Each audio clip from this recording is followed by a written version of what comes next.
President Trump's steep new tariffs went into effect on nearly 100 American trading partners. Canada is looking to boost trade with its other North American trading partner, Mexico. Dozens of countries around the world are now subject to U.S. President Donald Trump's latest round of tariffs. Canada and Mexico are now building a bold new trade route, one that could push more than $100 billion in goods past U.S. ports entirely. Canada is America's second largest food export market, worth $28.4 billion in 2024. Steel, cars, and more, all moving without Washington's approval. Is this retaliation for new tariffs, or a preview of a future where the U.S. no longer calls the shots? And what will it mean for cities like Detroit, and for America's decades-long grip on continental trade? What if two of its closest neighbors decided they simply didn't need the U.S. anymore? Canada and Mexico are working on a, quote, Northern Corridor Agreement, a $120 billion investment to create easier trade between Mexico and Canada without involving the United States. Buckle up, because this could be the start of a seismic shift on the North American map, a trade break from Washington's grip. For decades, Canada and Mexico operated within a U.S.-led trade network, connected by formal agreements, continental highways, and shared industrial supply chains, always under Washington's oversight. America's control over major border crossings, inspection facilities, and customs offices meant it could influence not just the speed of shipments, but also the regulations that shaped the flow of commerce.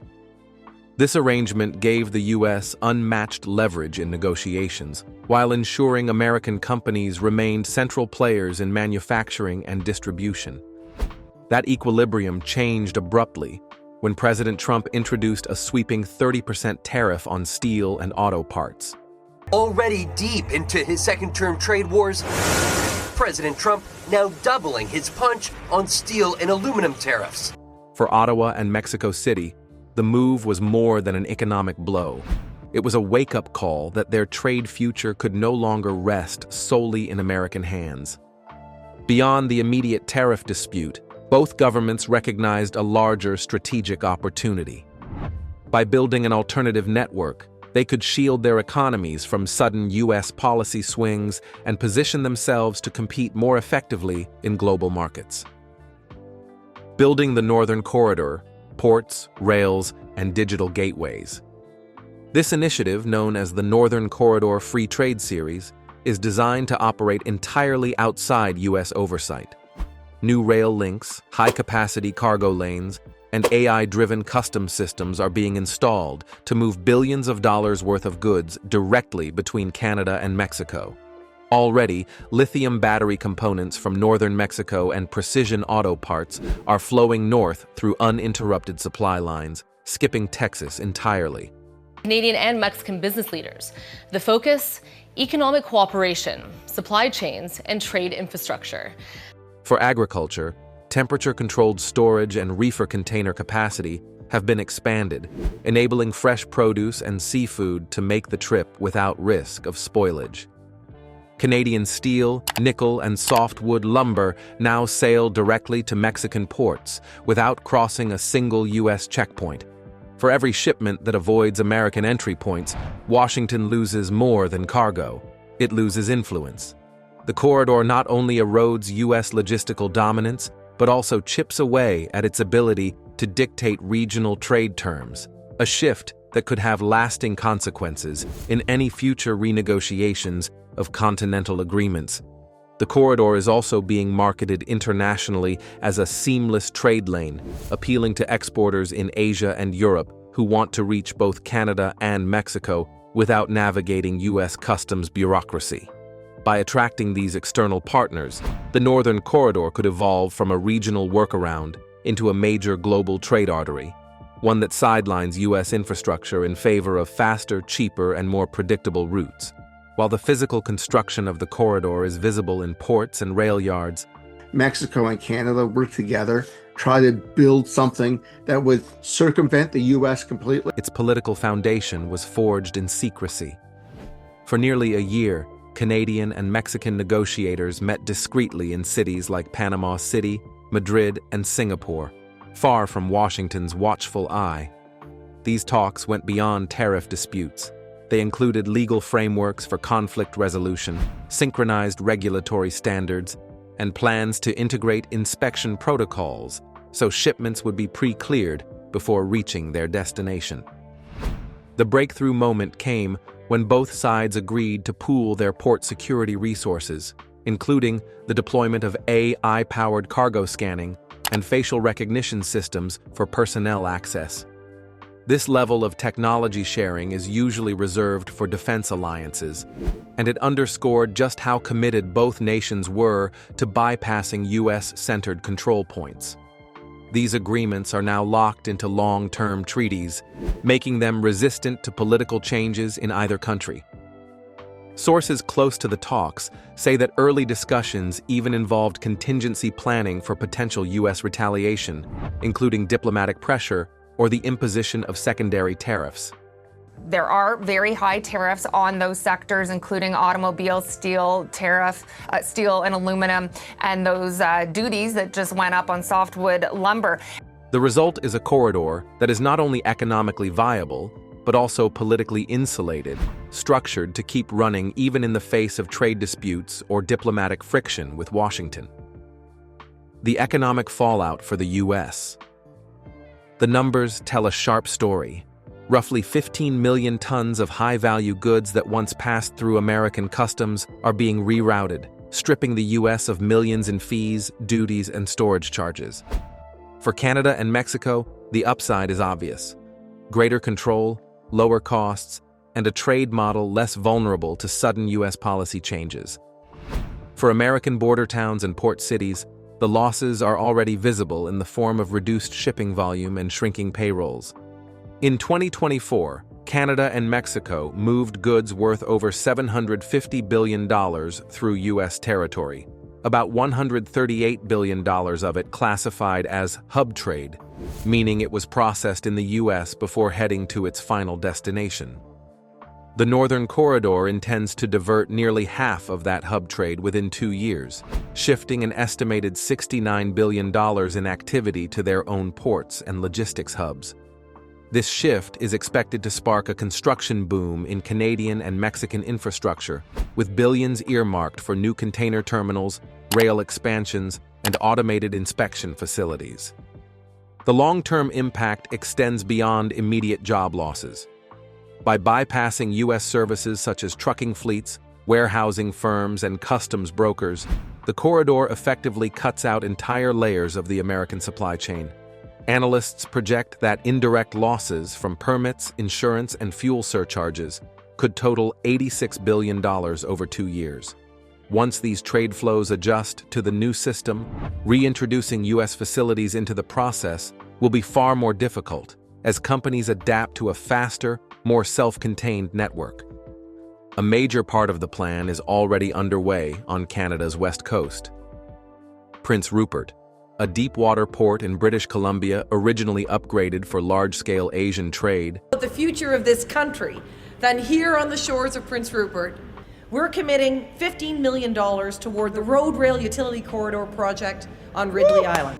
Is now being adapted for a new purpose, anchoring the Pacific Short Link. This route will connect Canadian ports directly to Mexican factories via sea and rail.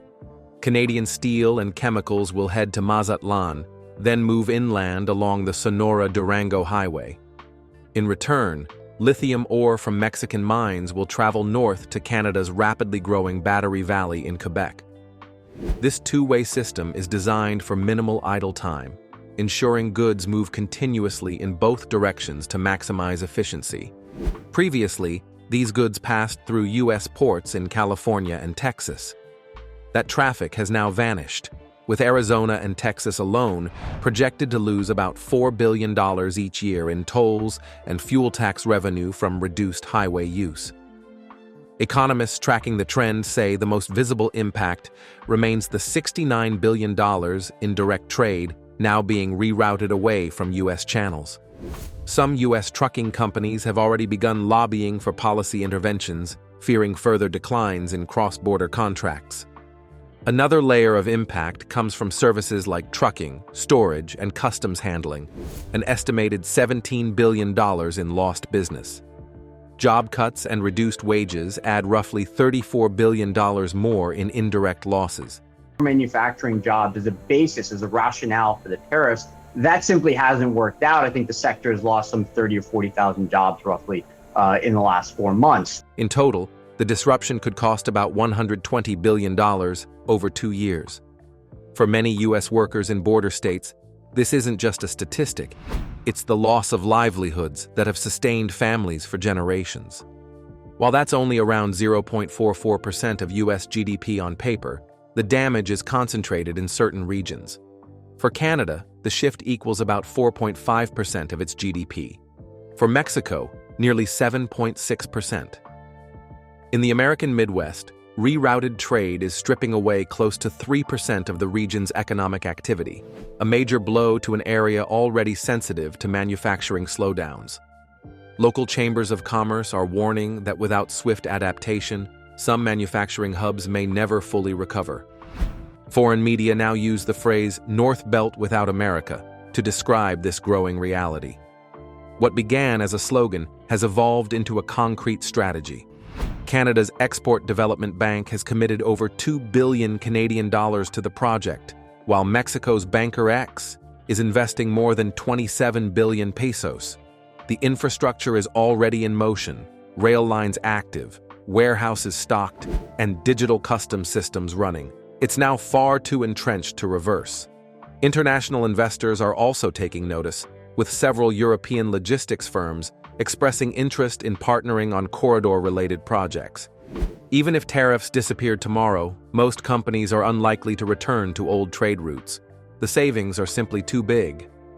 Shipping through the Northern Corridor costs about $68 per ton, compared to $102 per ton via U.S. routes. That $34 difference is a lasting advantage, supported by infrastructure designed for long-term use. This cost gap could widen further if Canada and Mexico adopt joint energy efficiency measures, lowering fuel expenses for transport. The shift is also reshaping energy flows.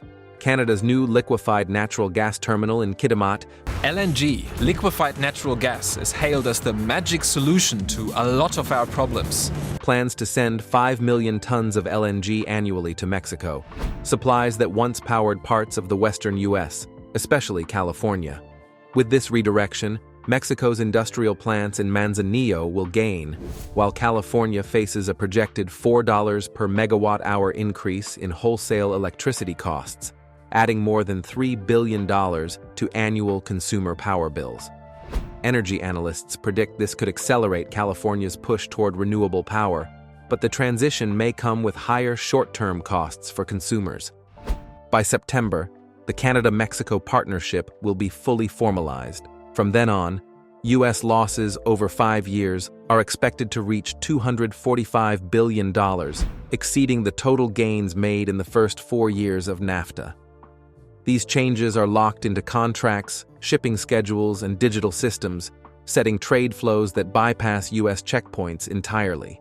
The agreement also includes provisions for shared cybersecurity systems to protect trade data from potential interference, further reinforcing its independence from U.S. oversight.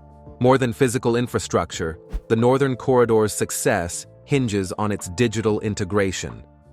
Canada and Mexico have invested in blockchain shipping ledgers that track goods in real time from origin to delivery, reducing fraud risks and eliminating costly paperwork delays.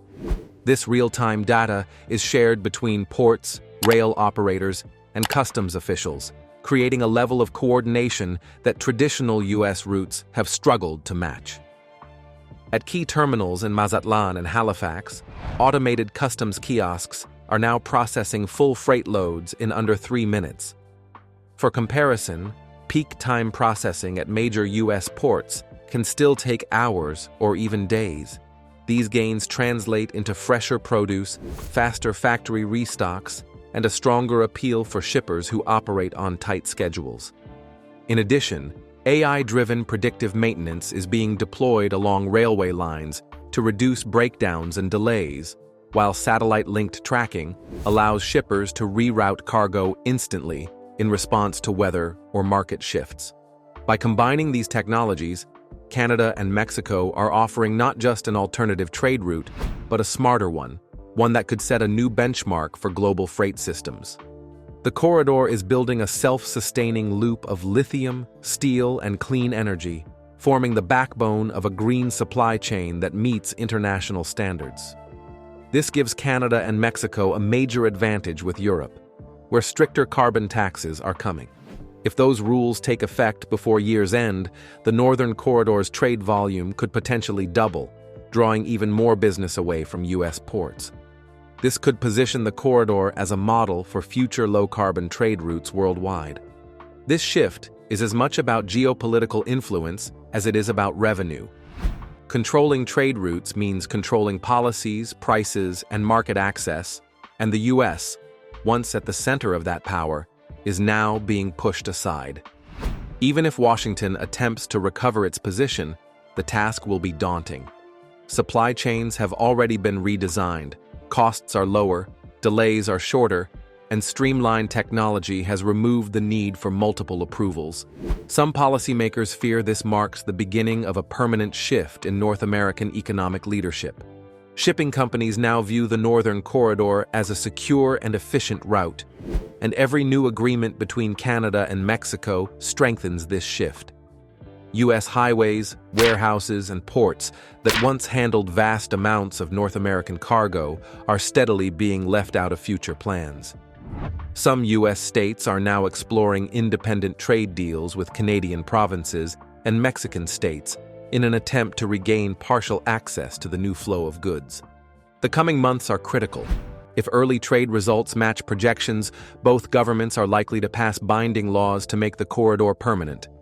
Once that happens, returning to a U.S.-centered trade model would be nearly impossible. In that scenario, the U.S. would need to reinvent its role in the region's economy, possibly shifting focus toward emerging industries or entirely new trade alliances.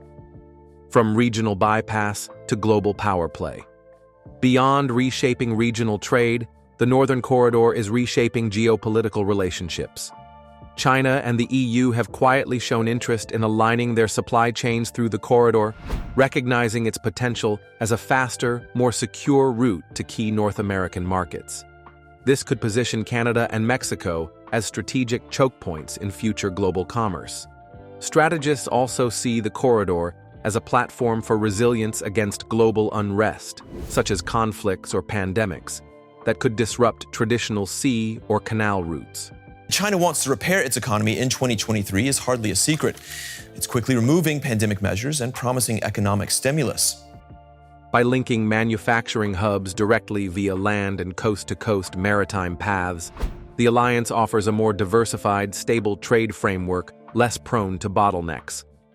Canada and Mexico may also soon leverage this infrastructure to anchor regional free trade discussions with Central America and the Caribbean.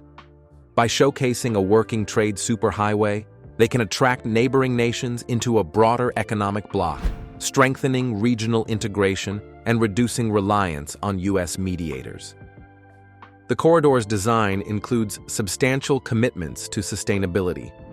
Canada and Mexico are integrating green terminals powered by renewables, solar arrays, and wind turbines at major ports to reduce the carbon footprint of handling and inland transport. This effort aligns with global decarbonization goals and makes the corridor especially attractive to environmentally certified exporters. Moreover, both governments are exploring streamlined carbon tracking tools that link product emissions data to digital manifests. This setup enables buyers in environmentally regulated markets, such as the EU, to verify a shipment's carbon footprint easily, paving the way for green trade credits or tariff benefits. Once fully operational, the corridor might qualify for sustainability-linked financing from development banks, offering preferential loan terms for projects that align with climate impact goals. This funding boost could further modernize the route and reinforce its green credentials. Beyond logistics, the corridor is accelerating workforce shifts. New job hubs are emerging around enhanced port facilities and rail intersections in Canada's West Coast and Mexico's emerging industrial zones.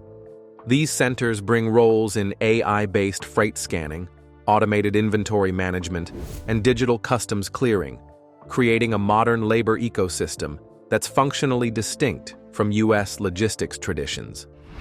Educational institutions in both countries have already begun reconfiguring trade and engineering curriculums.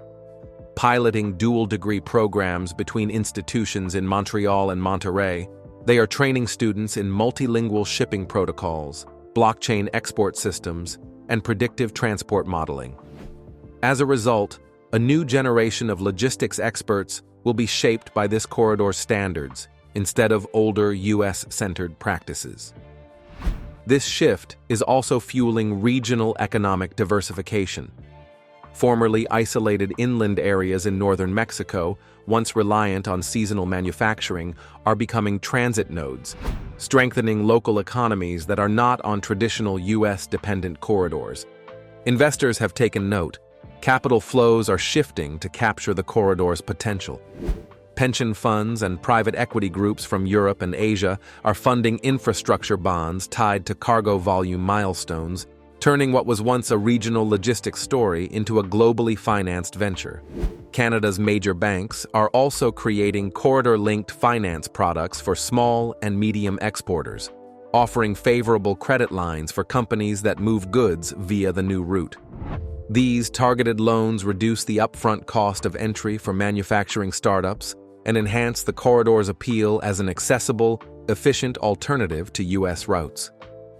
Meanwhile, corridor-linked trade zones on both sides of the border are seeing a rise in joint ventures, such as Mexican steel firms partnering with Canadian battery component manufacturers, driven by the integrated logistics ecosystem and streamlined supply flows. As the corridor gains momentum, Washington faces a crossroads.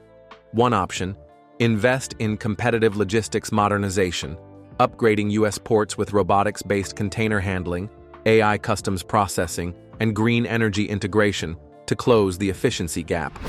These upgrades could help retain remaining North American hub trade. Alternatively, the U.S. may explore niche positioning, doubling down on value-added services like aerospace components or specialized medical exports that benefit from American manufacturing capabilities, rather than trying to reclaim mass bulk volume. Another strategy being floated in policy circles: forming mini-regional trade pacts with Canadian provinces or Mexican states that remain heavily integrated with U.S. industries. These could preserve partial market access while broader trade patterns evolve. What began as a bid to shield U.S. manufacturing has instead paved the way for a bold new trade network, one that draws Canada and Mexico closer while moving the U.S. to the sidelines. The balance of power is shifting, and the final outcome is far from decided. The real challenge now is how America chooses to answer. Will its leaders take bold action to reclaim influence, or watch as its role in North American trade fades even further? The decisions made in the coming months could reshape the continent's economic future. So where do you think the U.S. heads next in this unfolding story? Share your thoughts below. The debate is just getting started.